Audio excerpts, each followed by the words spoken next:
Alright, y'all, here again with another video. Yes, another video. So in this video, I'm gonna be answering another question, but before we jump into this video, guess what I want you to do? I want you to go to the links that's in the description and check out one of my audiobooks. Yeah, my audiobooks. Check out my laytest book.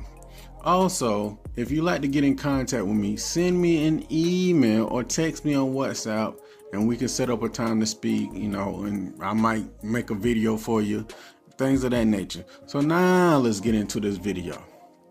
Pretty much going over this WhatsApp message and also having a consultation with this person. This person, long as, email and, after a long ass consultation, they want to know how long have it been, how long have they ex been planning to leave them for the new person. Can I give them a exact time frame? You asked for it, just the video. So anyway, like I said, it usually take 3 months. 3 months before, just say like 3 months before your ex broke up with you, give you some lame ass excuse or whatever. 3 months before that, they already done picked the person out, groomed the person, have sex with the person, did all these nasty things with this person behind your back. Pretty much before they broke up with you, they pretty much cheated on you 3 months in advance. I know a lot of people like, well, I'm married. Just go for you two. Like, my ex and I have been in a long-term relationship. Just go for you two. Like, well, me and my ex been, now ex been in a long distance relationship. Just go for your ass too. Yeah, your ass too.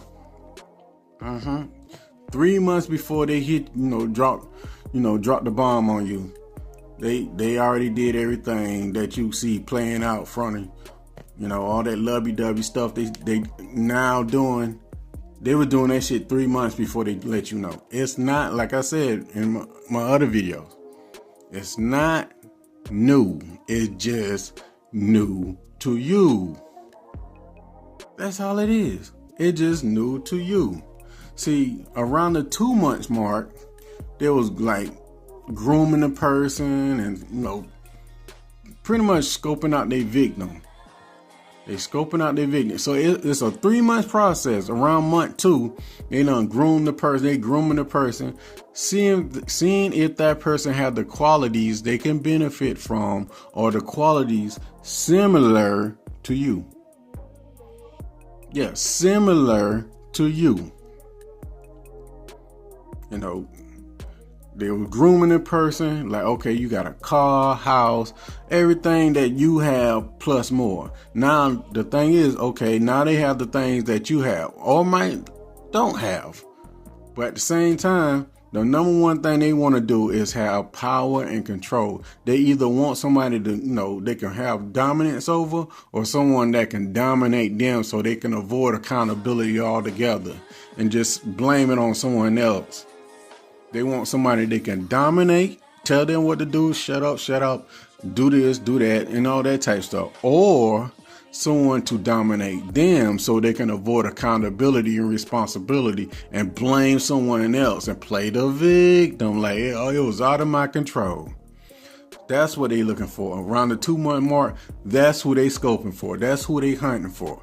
And they'll find that person. And when they find that person, this is what they will do to you.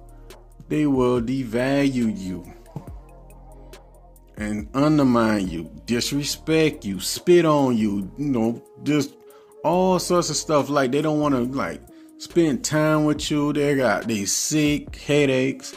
My child sick all of a sudden. My kid got COVID again, and all sorts of excuse.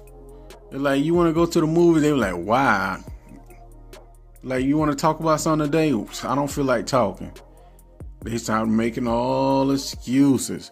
My period on for the 4th month. Like, for 4 months straight, your period been on nonstop. You should be dead by now. You've been bleeding for 4 months straight. So the thing is, that's the excuses they come up with. But pay attention to the signs. Pay attention.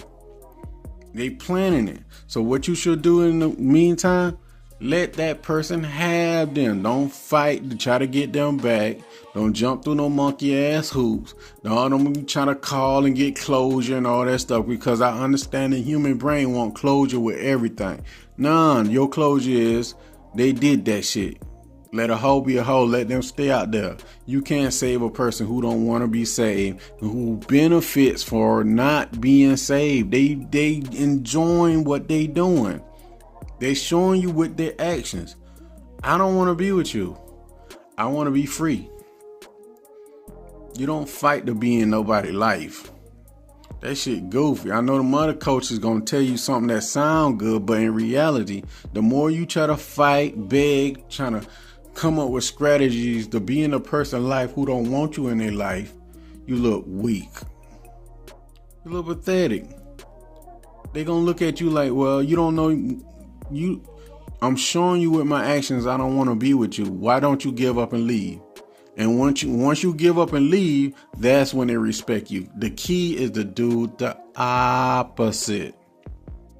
The opposite. But it's hard, and that's why I'm here. I'm going to be here for another 30, 40, 50, 80 more years doing this. And you can always reach out to me on WhatsApp. The number's here on the screen. Or text me.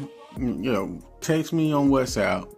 Or send me an email. And I also written about this in my audiobooks.